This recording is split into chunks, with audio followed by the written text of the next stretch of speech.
Begin tonight with Jeremy Finley. Jeremy, several of the 7 Nashville churches destroyed in this outbreak, which that alone is difficult to even say out loud, still have not even begun the rebuilding process. But Jeremy, I understand you have a story of empowering hope that you will share with us tonight here as we begin our 6 o'clock news. Yeah, Tracy, people might be surprised to see what we're about to show you. Take a look at this. Even though it has been 6 months since the tornado, look at all of the debris that still covers the sidewalk outside the Mount Bethel Missionary Baptist Church. Construction here has not yet begun. Now take a look from Drone 4, and you can see that half the roof on this church is still missing. That means every time that it rains, the conditions here get worse and worse. Now, even though there is a great deal of frustration, the faithful here have found a way to still keep their faith.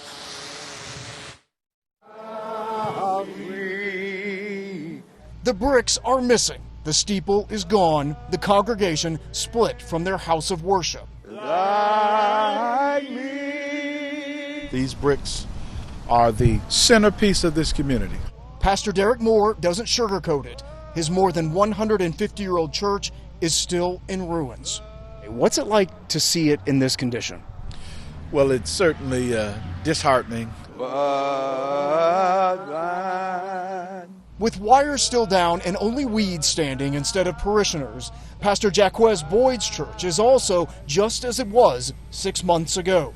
After the tornado came 6 months ago, we were immediately hit with the pandemic that just slowed down all progress. It just becomes worse and worse. But when the present looks bleak, the faithful know to look to the teachings of the past, a not-so-distant past, 6 months ago today, in fact, when a congregation in this neighborhood, standing in the rubble of their church, live on our 5 o'clock news, spontaneously broke into song.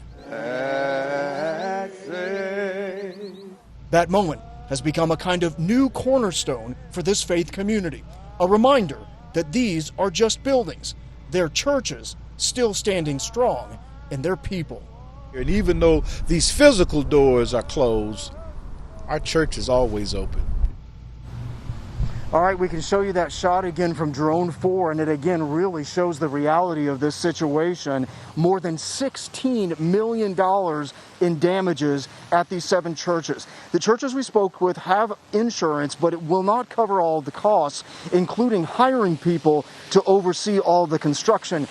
So that means that they will do what they have continued to do since this tornado. They're holding their congregations and their prayer services online, still raising money just as they always have.